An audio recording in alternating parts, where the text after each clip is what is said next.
In the bustling city of Baghdad, during the 9th century, a time often called the Islamic Golden Age, 3 orphaned brothers rose to become some of the most influential scientists and engineers of their era. Known collectively as the Banu Musa, sons of Musa, Muhammad, Ahmad and al-Hasan, transformed from fatherless boys into visionary scholars who helped shape the course of science, mathematics, and engineering for centuries to come. Their father, Musa ibn Shākir, had once been a bandit in Central Asia, but later reformed and became a respected astronomer close to the Abbasid court. After his early death, the reigning caliph, al-Mamun, a great patron of knowledge, personally took the brothers under his wing. He enrolled them in the Bayt, al-Hikma, or House of Wisdom, Baghdad's famed center of learning. There, they studied under leading scholars in astronomy, geometry, and mechanics, quickly distinguishing themselves through their brilliance and curiosity. The Banu Musa didn't just absorb knowledge, they actively expanded it. With generous state funding, they assembled a team of translators, including the legendary Hunayn ibn Ishaq, and paid them by the weight of the manuscripts they translated. Their mission was ambitious: to seek out, translate, and preserve the scientific heritage of the ancient Greeks.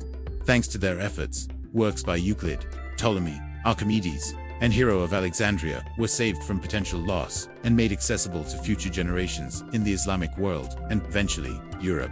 But the brothers were far more than patrons of translation. Each developed a unique specialty, while often collaborating closely. Muhammad, the eldest circa 800 to 873, took on leadership roles and focused on astronomy. He played a key part in one of the most remarkable scientific undertakings of the age, measuring the Earth's circumference. Commissioned by Caliph al-Mamun, the brothers led a team to the plains of Sinjar in northern Mesopotamia. There, they measured the distance between 2 points and observed how the altitude of the North Star changed between them. Their calculation, about 40,000 kilometers, was astonishingly close to the modern value. Muhammad also recruited the brilliant mathematician Thabit ibn Qurra to Baghdad, ensuring the city remained a hub of intellectual activity. Ahmad, circa 805 to 873, the middle brother, was the master engineer of the trio. He specialized in mechanics and automation, and under Caliph al-Mutawakkil, he served as chief civil engineer. He helped design water supply systems for Samarra, the Abbasid capital's new city, applying sophisticated hydraulic principles to large-scale infrastructure. But his greatest legacy lies in a book he co-authored with his brothers, Kitab al-Pial, or the Book of Ingenious Devices. Completed around 850 CE, it described over 100 mechanical inventions, many of them entirely original. This book was no mere catalogue of curiosities. It was a groundbreaking manual of applied engineering. Among its marvels was the world's first programmable machine, an automatic flute player that used a rotating cylinder with pegs to produce different musical notes in sequence, a concept that foreshadowed modern computing. Other devices included self-regulating oil lamps that maintained consistent fuel flow, trick pitchers that dispensed liquids only under specific conditions, and fountains that changed water patterns automatically.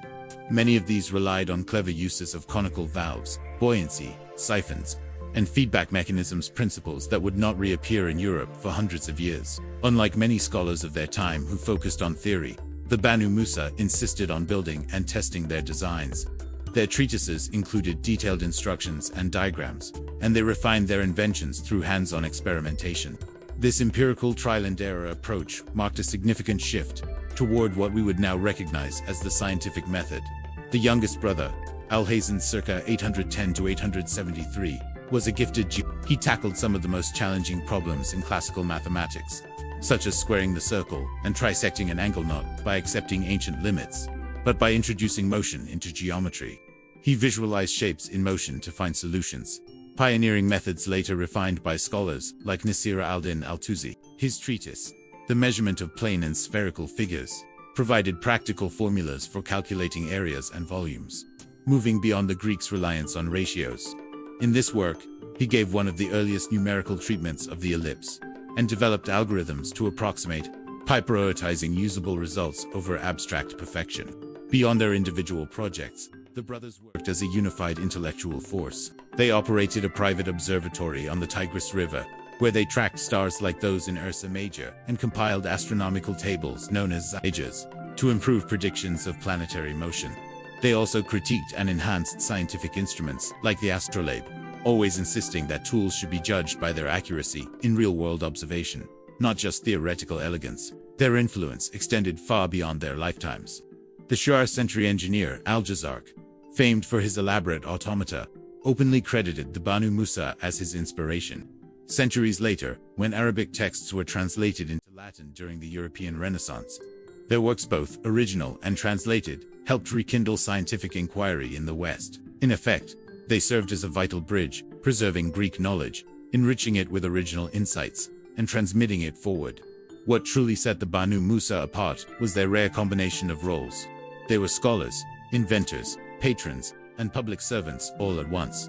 They didn't just study the world, they built devices to interact with it, measured it with precision, and shared their knowledge widely. Their legacy is not only in specific inventions or calculations, but in modeling how science could be both deeply theoretical and intensely practical. In an age often remembered for philosophy and theology, the Banu Musa championed a different kind of wisdom, one rooted in observation, experimentation, and ingenuity. They proved that machines could be more than tools. They could embody intelligence. They showed that mathematics could solve real-world problems, and that the heavens could be mapped with human-made instruments. And perhaps most importantly, they demonstrated that knowledge thrives best when it is shared, tested, and built upon.